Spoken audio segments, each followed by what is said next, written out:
Police! Caught in bed, the Chinese woman at the center of the UK's biggest ever cryptocurrency seizure. After several years on the run, police finally arrest Qian Zhimin. The Chinese crypto queen pled guilty to money laundering, and that's kicked off a struggle over who gets to keep the seized Bitcoin. So, how did she end up in the UK? And are her investors ever going to see their money again?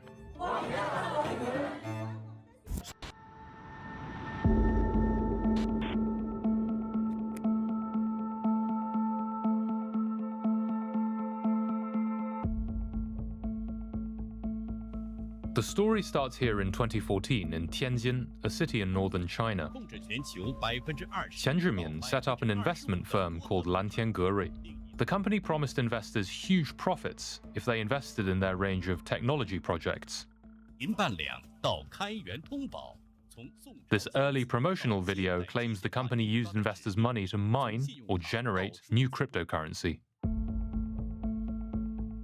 These were the Bitcoin mines. An investor we're calling Mr. Yu says the company drip-fed him apparent earnings just over £10 every working day. That made everyone feel good. It even gave us the confidence to borrow more to invest. Including these loans, Mr. Yu and his wife ended up investing around £100,000. I suppose we were just too weak to resist. They pumped up our dreams until we lost all self-control, all critical judgment. Investors got paid extra for each new person they signed up, helping the scheme to reach every one of China's provinces, pulling in 128,000 people. The company's marketing targeted the middle-aged and elderly, partly by trumpeting its love of China as a nation. Our love of country was our Achilles heel. That's what they exploited. They said they wanted to make China #1 in the world, to lift the Chinese people to their rightful place in the world. Investors like Mr. Yu saw Qian as the genius behind the company's incredible success. Here, a group of investors hold up a flag declaring their love for her. One investor we spoke to said that in person, she was incredibly sharp and persuasive. The company held events in glitzy banquet halls and hotel ballrooms. But Qian was famously secretive. She wore masks at large events and used front people to make sure her name wasn't on any of the company's paperwork. In mid-2017, the Chinese police launched an investigation into Lantian Gerui, and the payouts stopped. Investors were left high and dry. Several £100 million worth of investments disappeared, and Qian was nowhere to be seen. So, where did she go?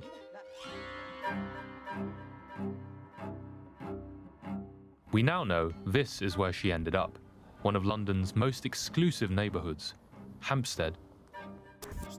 She had arrived on a fake passport under the alias Yadi Zhang. One of the first things she did, posing as an antiques and diamond dealer who'd made her fortune in East Asia, was to rent this property for about £17,000 a month. In her guise as an international businesswoman, she recruited a former takeaway worker, Wen Jian, as her personal assistant. Messages Qian Zhimin sent to Wen whilst they were looking for a cleaner showed Qian was obsessed with security. No photo, no recording, no video. Don't use the home network. Don't connect to the home Wi-Fi. Tell her these 3 rules directly.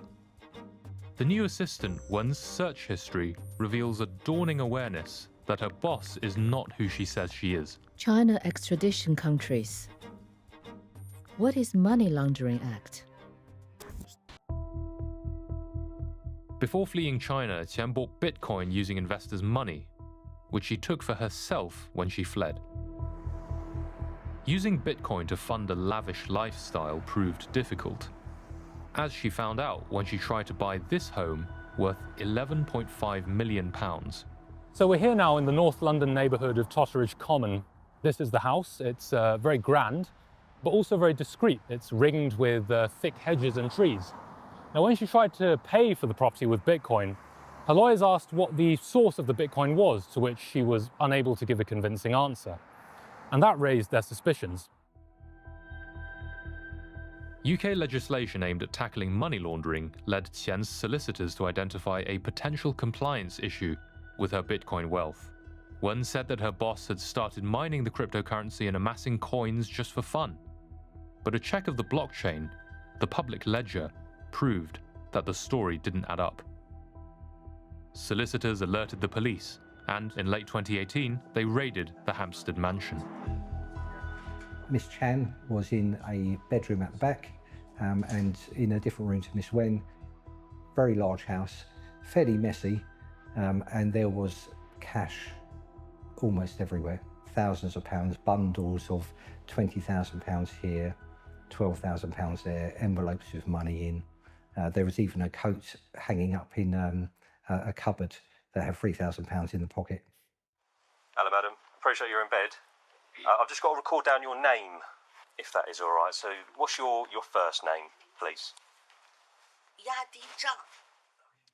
I know this is wrong, but my impression of her was that she wasn't especially bright.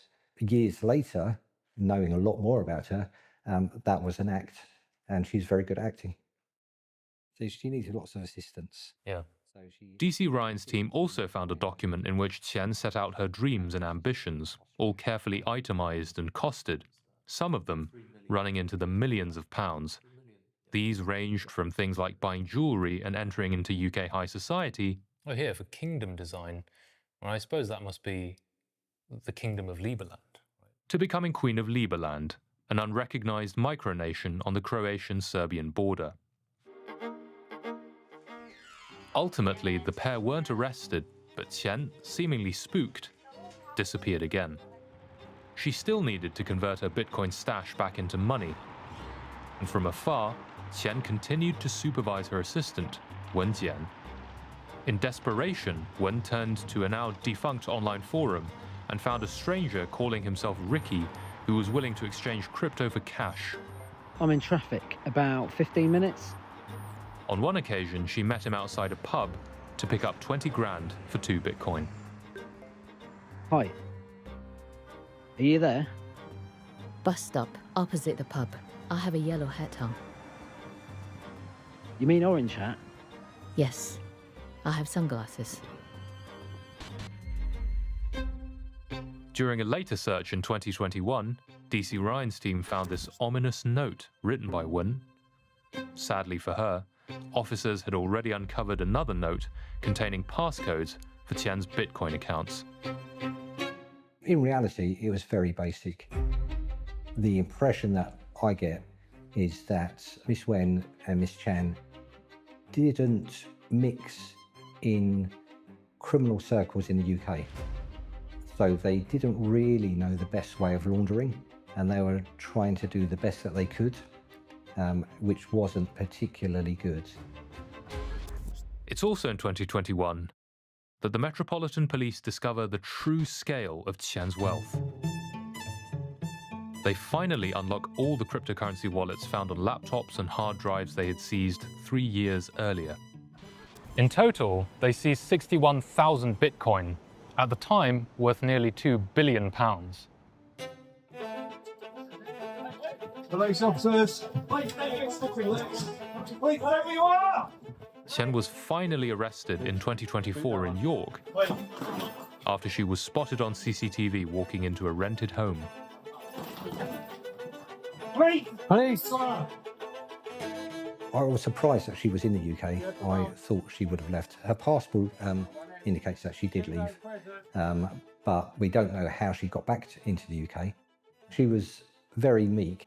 I went to get her from the cell to bring her into the interview room, and she was walking very hunched over, walking very slowly, very small steps. Now, bear in mind, I'd seen her on CCTV a couple of weeks earlier, so I knew she could walk normally.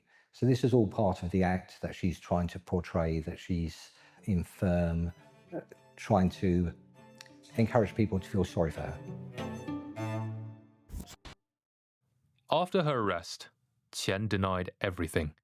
Qian argued she left China because of a crackdown against crypto entrepreneurs in 2017. But finally, at trial, she dramatically pleaded guilty to charges of money laundering. So what now for the Crypto Queen's investors? And what will happen to the 61,000 bitcoins seized by the Metropolitan Police?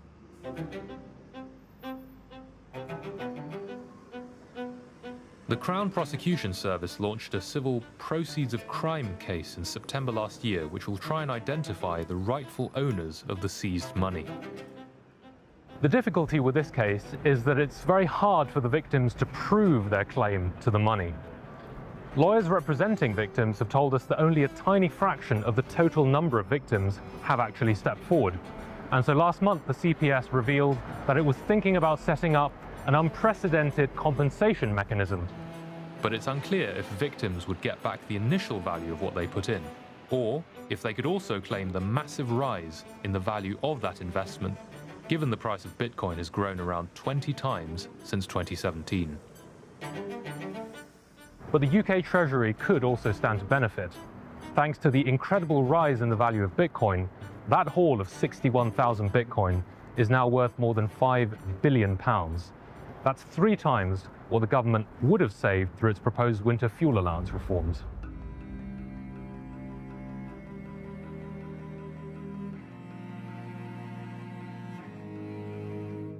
Back in China, Mr. Yu says his failed investments led to his marriage breaking up. I owed a lot of money. I was afraid it would ruin my son's future, so I gave up custody of him and took on all the debt myself. Sometimes I had no money to buy food. I remember I bought a box of instant noodles and lived on that for 15 days.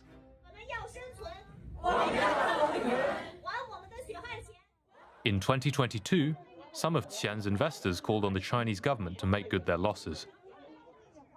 They're now calling on the UK government. We all read Sherlock Holmes, and that's still the image of the ultimate detective. To find all this Bitcoin, we are very grateful. We hope we get our money back. That's our great hope.